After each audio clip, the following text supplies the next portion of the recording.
third, so we've talked about direction and alignment, yes? And the third is the commitment of people in the organization, because we want to ensure that everybody is committed to the strategy, to the vision, to the purpose of the organization. And that's about leadership.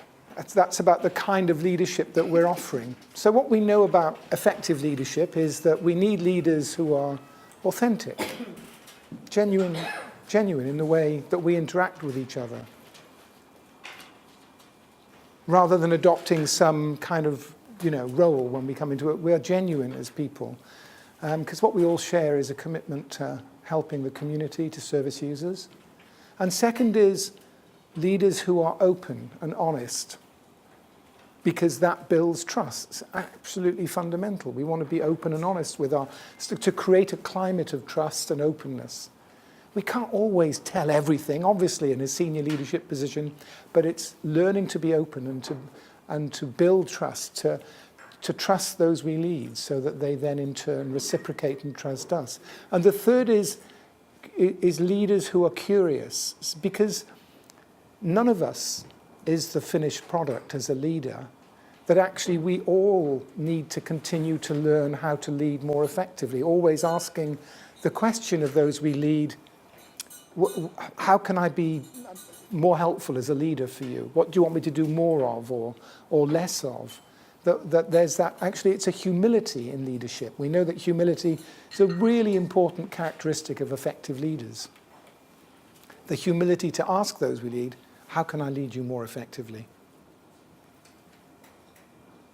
It's saying to them, I'm not perfect as a leader. I know I need to learn. And the fourth is optimism, because part of being a leader is encouraging people to feel positively about the future.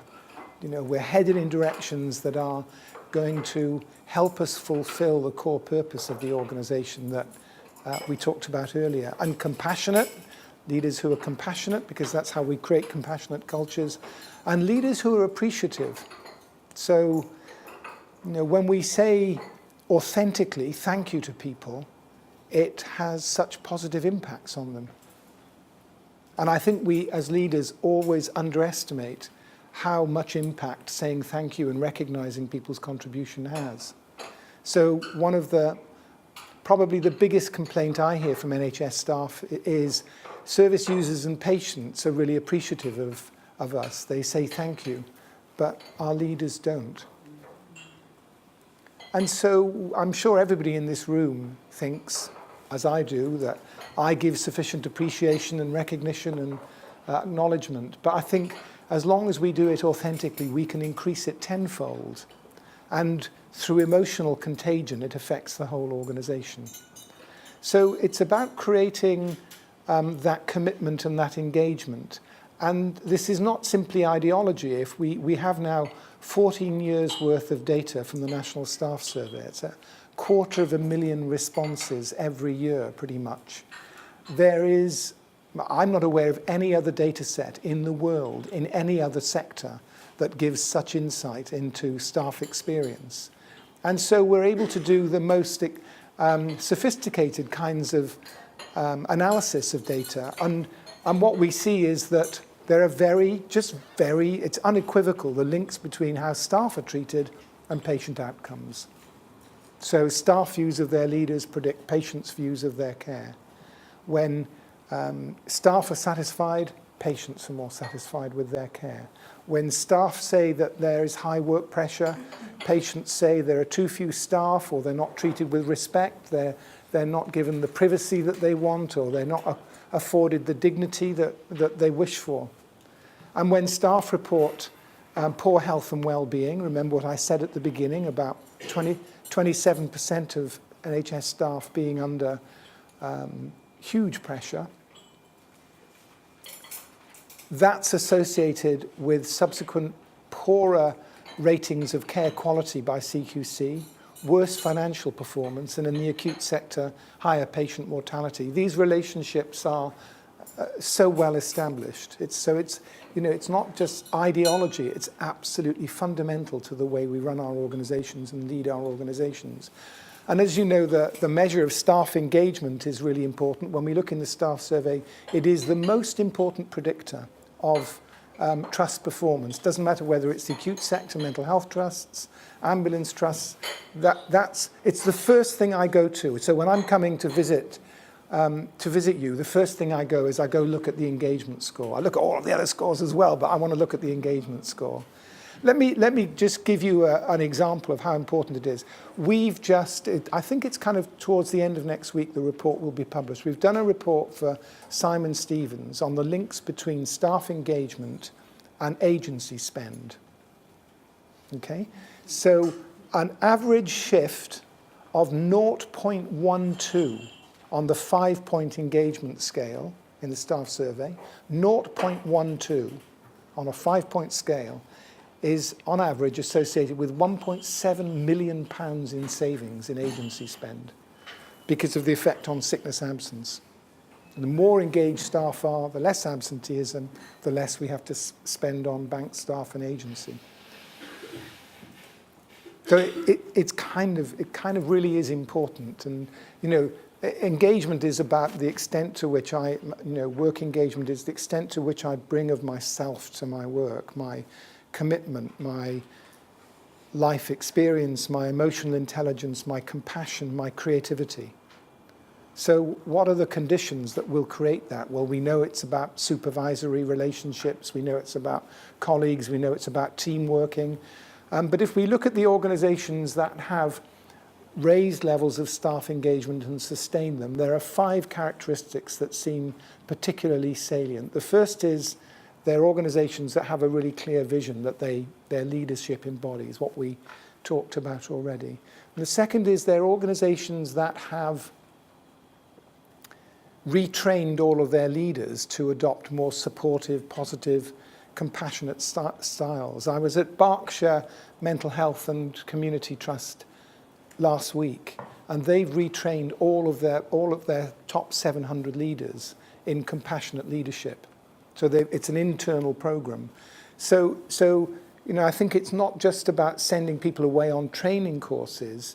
It's really important to have things like mentoring, coaching, peer coaching, action learning groups within our organizations to develop our leadership in a consistent way. And I'll say a bit more about how we can do that from an OD perspective and a learning perspective in a little while.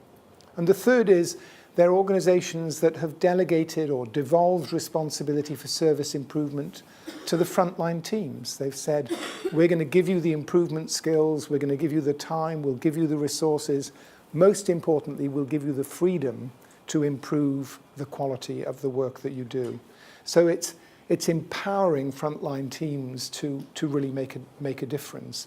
So it's not just saying advocating in service improvement and frontline staff, you must contribute. It's doing it in a systematic, structured way. So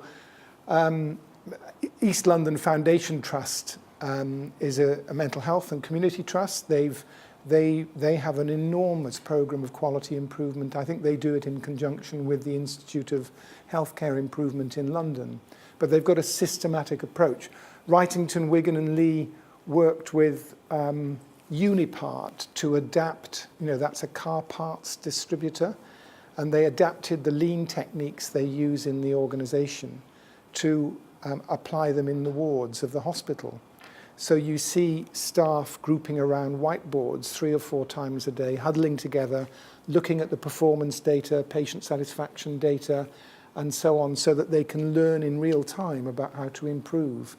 And they have something like 350 quality improvement champions now, and they get little badges, gold ones or bronze ones or silver ones. Bronze if you've implemented a quality improvement initiative in your area, silver if somebody else has done it in another part of the organization, and gold if it's been applied in another organization altogether.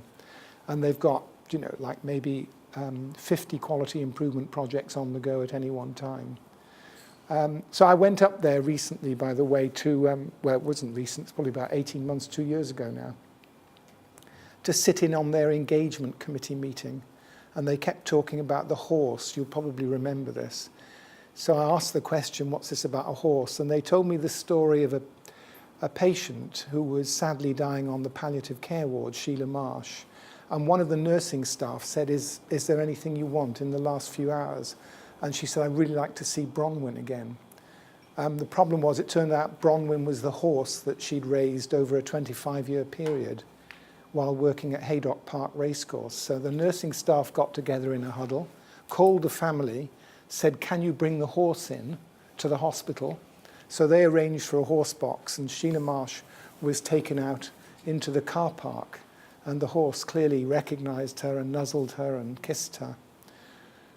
And a really moving moment for Sheila Marsh, who sadly died just a few hours later.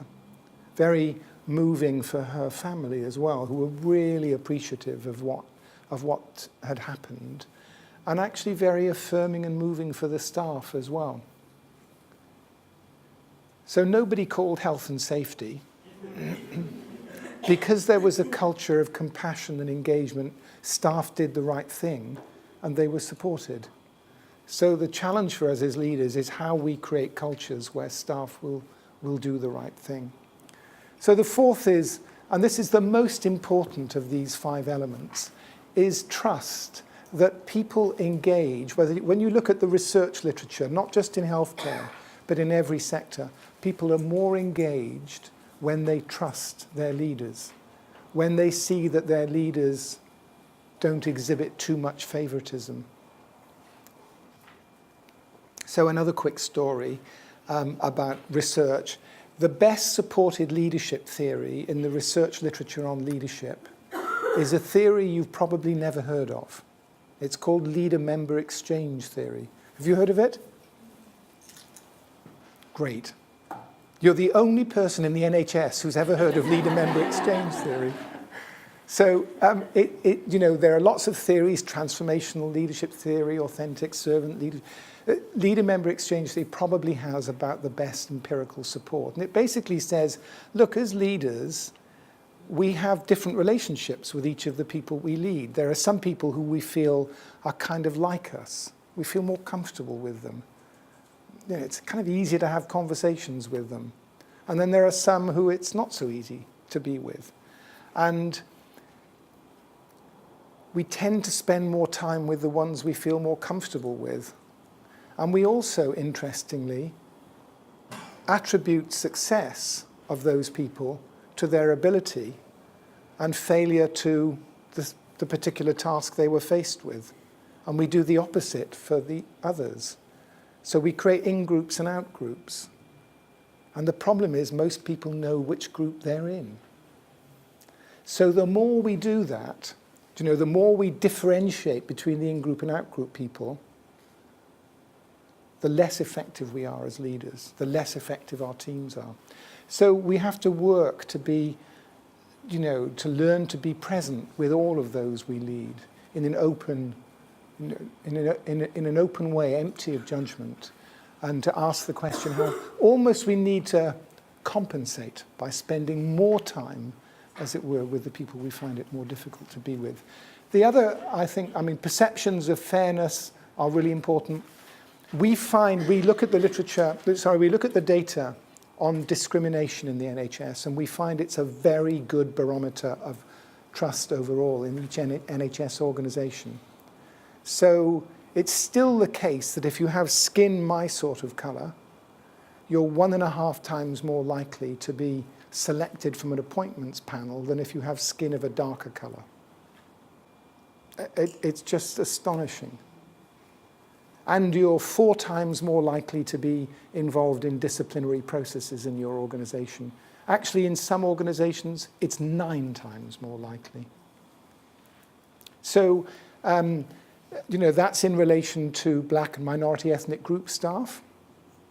The group that's most discriminated against is, ironically, people with disabilities amongst the staff in the NHS. If you're a woman and Muslim, you're discriminated against continually. Very high levels of discrimination. And we've kind of talked about this for years. There's been lots and lots of talk about it. It's time to solve it. As leadership communities, we've got to look at our selection processes and make sure they function fairly. We've got to look at our disciplinary processes and make sure that they are functioning fairly, so that we don't continue this. Because the NHS was set up to be an inclusive system, but actually it's not what we're modelling within our organisations, and it's a really important barometer of trust and morale within our organisations generally. I hope the RES, the Workforce Race Equality Standard, will be a help. It's not enough. That's just kind of checking out the data. We as leadership communities have to deal with this because it's directly relevant to engagement. It's a moral issue, of course, but it also directly affects patient service user care. We have really good data showing how when we reduce discrimination and increase fairness, that the civility with which all service users and patients are treated goes up massively. And the last one is about the importance of the stability of senior leaders. So the more our senior leaders are kept in place. How long have you been here, Sarah? 18 months. 18 months. So get a ball and chain on this woman. Somebody manacle themselves to her. Don't let her out of your sight.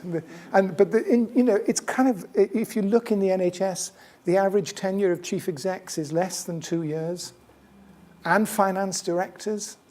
You can't run organisations with continually changing leadership. We have to work to achieve stability, and partly I think that's also to do with how the national organisations behave. What else? Well, we know that it's really important. You're all experts in mental health. We know that positive emotion is hugely important for people's well-being. The more positive emotion we experience, the longer we live. If you have positive leaders of healthcare teams, those teams are more cohesive and compassionate. If you ask a clinician to make a diagnosis, and a diagnosis happens to be, let's say, a clinician who likes chocolate, and you give them a bar of chocolate first, they make better medical diagnoses.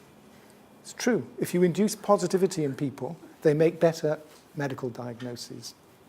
If you expose people to the common cold, having induced positive emotion, they're less likely to get a cold. Very powerful. There's enough negativity in the NHS, fear, anxiety, pain, that we should not be adding to it unnecessarily as a leadership community. Of course, we have to acknowledge the negativity that people experience at work. When a service user takes their own life, it's devastating for the people within the organisation. And we need to acknowledge and legitimate and help people process those feelings. And things like Schwartz rounds are a good example of that. And in the early evaluations, we see that people who attend Schwartz rounds regularly, do you use them within the organisation? So Schwartz rounds, they were kind of an import from the US. They're an example of acknowledging, legitimating people's emotional experiences at work. And what happens is people come together over lunch, so the lunch is provided, and a small group will talk about some emotional experience that they've been involved with.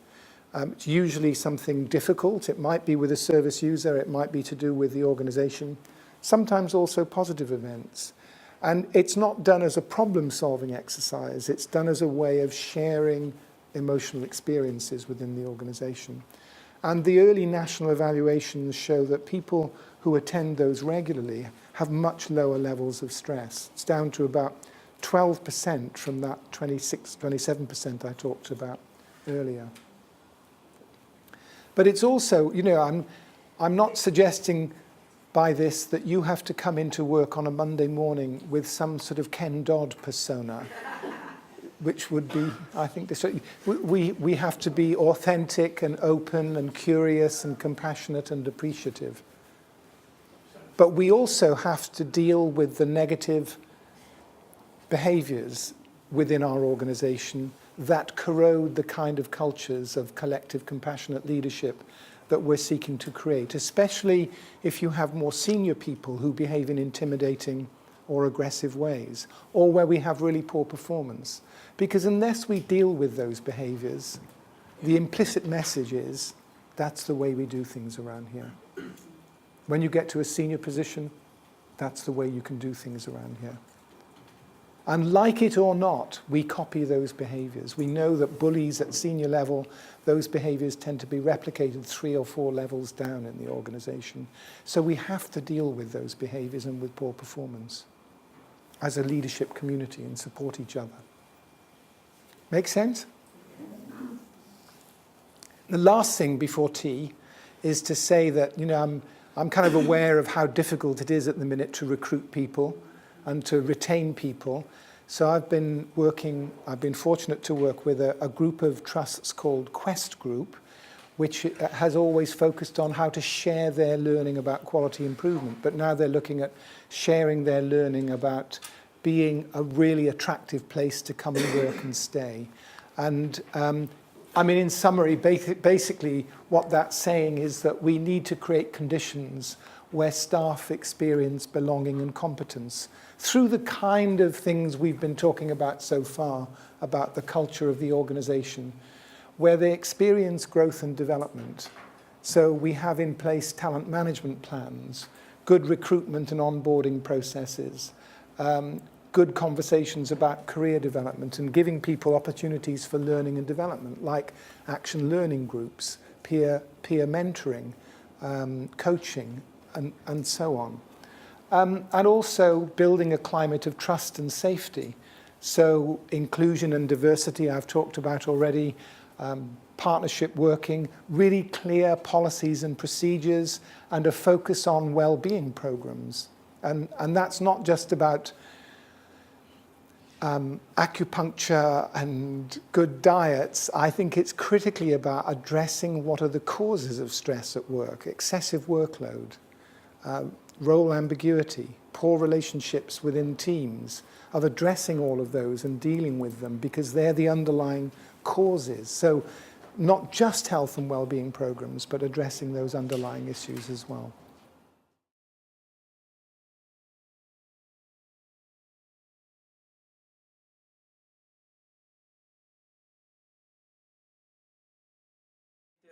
Yeah, I'm going to answer you honestly. We haven't found an organisation in the NHS, which is a good model. So when we look at the data, like the data on discrimination, we see organisations that will, make improvements in 1 year, but then they go down again the next year. What we're looking for is organisations who sustain that. And there are lots of organisations that are doing brilliant things. Okay, so you can go out there and there's lots of great policies being implemented. Oxfordshire Mental Health Trust has done really brilliant work around their disciplinary processes. What we're looking for is organisations that are solving the outcome problem. So is there fair representation of people from minority groups within the leadership community? Are the disciplinary processes being implemented fairly, so that there isn't that discrimination we see? When we look outside the NHS, yes, we do find examples of organisations that have cracked it. So we've been, there's a group of academics and practitioners who've been working together for the last 4 years, pooling that knowledge and understanding. And I'm hoping the website will go live this week or next week so you can get access to all of that. We've also reviewed all of the research literature about what works in organisations and what doesn't work, what kind of training works. We know that diversity training is helpful. We also know there are some dangers. If we talk about everybody's subject to unconscious bias, there's a danger that people say, oh, well, everybody is, that's all right then. Do you know what I mean? So we've got to learn about what works and what makes a difference. So no, not in the NHS yet, but we're good at talking about it. We're good at talking about it. We've got to break through, yeah, and that's the people in this room making sure that happens.